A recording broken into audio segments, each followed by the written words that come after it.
Hello guys, welcome back again to the channel. I hope you're having a great time. Thank you for joining back to watch this one. So there's been lots of interesting updates as always, coming out regarding our Nigerian team. And sadly, another one just happened right now from the camp, and it's the fact that Nathan Tella has now been withdrawn from the squad. And he will no longer continue with the team.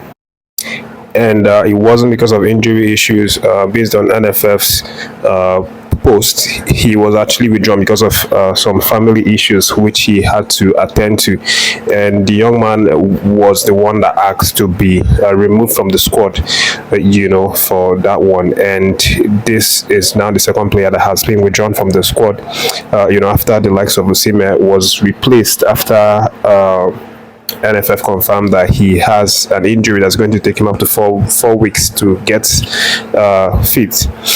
But that's what's happening right now, and of course the camp is going to start this weekend.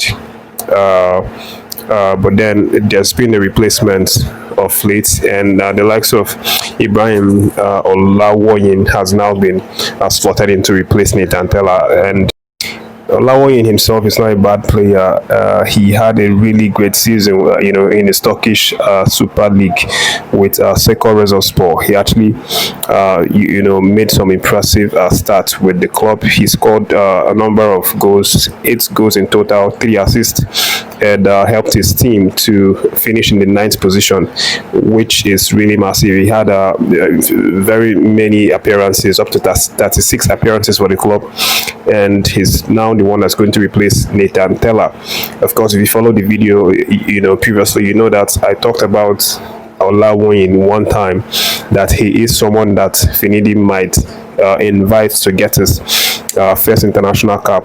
It didn't come directly, but it's still happening right now. He gets his chance finally to represent the Nigerian Super Eagles, by replacing Nathan Tella. Ibrahim Olawoyin has been waiting for this moment a really, really long time, and I'm sure that he's going to want to grab this opportunity with both hands and make the fans happy, make Nigerians proud of him through his performances, and also make Coach Finidi to be very happy with his decision of calling him into the camp to replace Nathan Tella. Still on the camp update of the Nigerian Super Eagles, Musa, the #1 captain of the Nigerian Super Eagles team, has now backed his teammates to go out and shine, in these 2 World Cup qualifying games that we have. Even though Musa is not in the list, he has now charged the guys that Coach Finidi invited to go all out and make the country proud.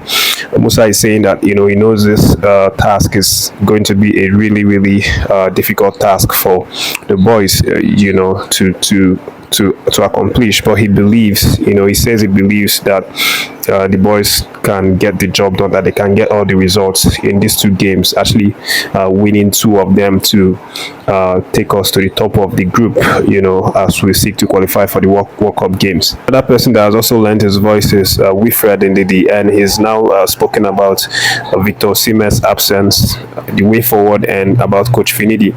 So Ndidi talks about Victor Osimhen and the fact that Nigerian Super Eagles no doubt will miss Osimhen's presence, because he is someone that is a hustler, that whenever he's around you definitely see his impact, because he is someone that gives his 100% to get the results for the team. But he also maintains that even without Osimhen, Nigeria is a team that has depth, and that in the striking area we have lots of quality attackers who can bring in a new dimension, in the attacking area. And he feels that we have more than enough quality to replace Victor Osimhen and get the results. He talks about not crying, Nigerians not crying or stressing too much about the fact that Osimhen is not around, but instead focus on the reality that we have more than enough talents, striking talents, to get the job done. And he also talks about Finidi, and how he is looking forward to Finidi's to playing in under Coach Finidi for the first time in after he's been appointed as the Nigerian Super Eagles head coach. He said that the last time that Finidi coached them during the 2 friendlies, that Finidi didn't really have his backroom staff there, and it was just kind of a very impromptu match for him. That Finidi was alone. He felt alone because he didn't have assistant coaches, and he said that it was a little bit more difficult for him during those two games, two friendlies. And he believes that this time around, Finidi is going to show the quality that he has as a coach, and bring his experience, because now he is much more prepared. He's now officially been given the job. He has his assistants, his backroom staff and everybody, and it's not going to feel lonely in the dugout. He believes that everything is going really well for Nigerian Super Eagles, and there is no excuse not to get the results next month. Of course, the match is on the 7th and on the 10th respectively, first with South Africa and then with Benin 3 days after that one. So everything is set right now, and we just hope that there are no more withdrawals from the team due to injury or any sort of issue whatsoever.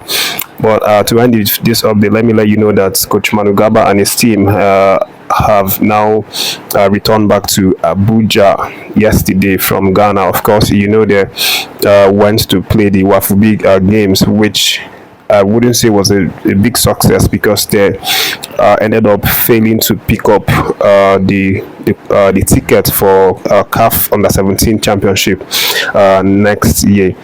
Even though they have huge bragging rights, and the team and a large contingency of sports fans believe that they should have gotten a ticket for the virtue of winning the playoffs against Ghana in the 3rd place, but they return home without the tickets, and that's what's happening right now on their front.